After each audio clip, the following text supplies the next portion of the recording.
नमस्कार दोस्तों।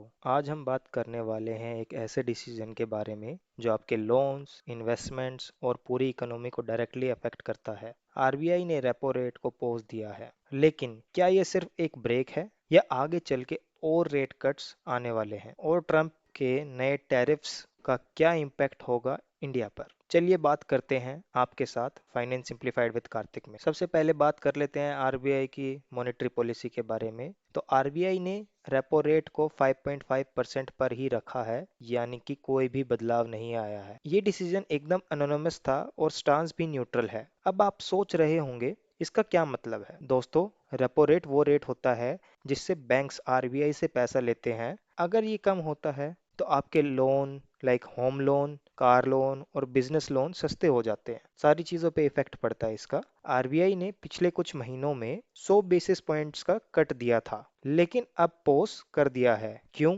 100 basis points का मतलब क्या है फ्रेंड्स? पहले रेपो रेट 6.5% था। 100 बेसिस पॉइंट्स कट करने का मतलब है अब रेपो रेट 5.5% हो गया है, यानी 100 बेसिस पॉइंट से 1% का रिडक्शन हो जाता है इंटरेस्ट में।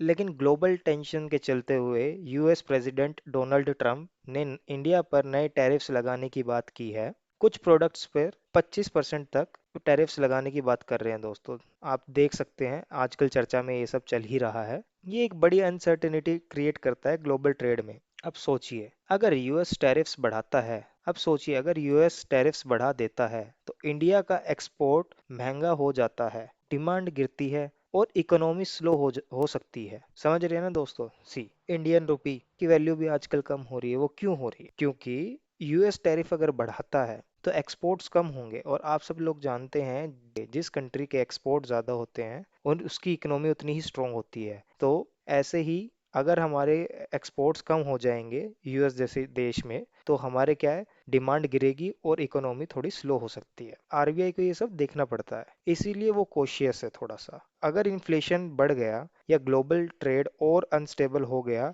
तो रेट कट रिस्की हो सकता है। जी हाँ दोस्तों, तो ये सब चीज़ें देख के ही आरबीआई को सब कुछ प्लान करना पड़ता। तो ये डोनाल्ड ट्रंप की जो ये टैरिफ लगाने की जो बात है, इसकी वजह से भी अभी हमें रेट कट देखने को नहीं मिल रहा है। और दिन प्रतिदिन इंडिया का इन्फ्लेशन का डेटा भी काफ़ी अच्छा आ रहा है, यानी कि इन्फ्लेशन कम होता जा रहा है। और मंथली वाइज देखा जाए तो इन्फ्लेशन का डेटा क्या है ना, काफ़ी अच्छा आ रहा है। तो यानी कि इन्फ्लेशन कम हो रहा है इंडिया में। तो ये एक अच्छी पॉजिटिव न्यूज़ है फ्रेंड्स, और आगे भी देखने को मिल सकता है कि थोड़ा सा रेट कट देखने को हमें मिले। चलिए सुनते हैं कुछ एक्सपर्ट्स की बात कि वो क्या बातें कर रहे हैं, और आप भी बताइए कि आप किसकी बात से एग्री करते हैं। तो सबसे पहले चलिए बात करते हैं विनोद कुमार, जो कि इंडियन बैंक के एमडी और सीईओ हैं। इनका कहना ये है कि ये पोस्ट सही है, लेकिन सीपीआई लो है तो ग्रोथ के लिए और कट हो सकता है। सीपीआई यानी कंज्यूमर प्राइस इंडेक्स, ये एक ऐसा इंडेक्स है दोस्तों जो हमें बताता है कि सेम सेट ऑफ गुड्स के लिए, जैसे कि हाउसिंग,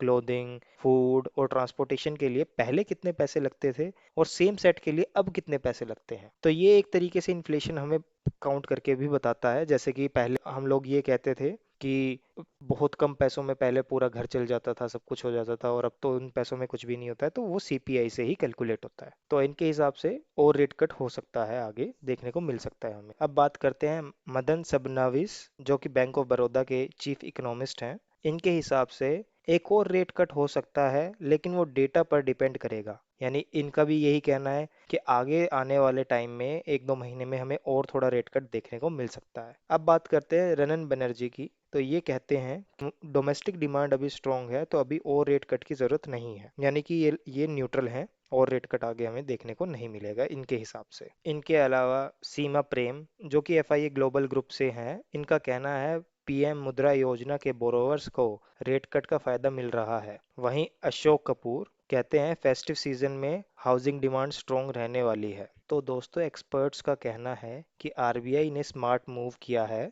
लेकिन सब कुछ इन्फ्लेशन और ट्रम्प के टैरिफ डिसीजंस पर डिपेंड करेगा। सो देखते हैं आगे क्या डेटा आता है इन्फ्लेशन का और ट्रम्प का। देखते हैं कि क्या करता है, वो क्या टैरिफ लगाता है एंड ऑल। अब फ्रेंड्स, जीडीपी के बारे में भी थोड़ी सी बात करते हैं। आरबीआई ने जीडीपी ग्रोथ फोरकास्ट को 6.5% पर रखा है। मतलब इकोनॉमी स्टेबल है, लेकिन थोड़ा कॉशियस रहना पड़ेगा। तो फ्रेंड्स, इस जीडीपी ग्रोथ के फोरकास्ट से हम जैसे लोगों पर क्या असर पड़ेगा? तो आपके लिए इसका ये मतलब है, अगर आप लोन लेने का प्लान कर रहे हैं तो अभी इंटरेस्ट रेट्स स्टेबल हैं, इन्वेस्टमेंट्स के लिए भी इन्वायरमेंट काफ़ी ठीक है, लेकिन ट्रम्प के टैरिफ्स अगर एग्रेसिव हो गए तो मार्केट में वॉलेटिलिटी आ सकती है। तो दोस्तों, अब मैं आपका ओपिनियन लेना चाहता हूँ और आपसे पूछना चाहता हूँ, क्या आरबीआई को और ज़्यादा रेट कट करना चाहिए? क्या ट्रम्प के टैरिफ से इंडिया को ज़्यादा नुकसान होगा? कमेंट्स में लिखिए और चलिए मिलके समझते हैं इकोनॉमी को। अगर ये वीडियो आपको इन्फॉर्मेटिव लगा हो तो लाइक करें, शेयर करें और सब्सक्राइब करना ना भूलें। बेल आइकन को दबाएं ताकि आपको मिलती रहे लेटेस्ट फाइनेंशियल अपडेट्स बिना किसी डिले के।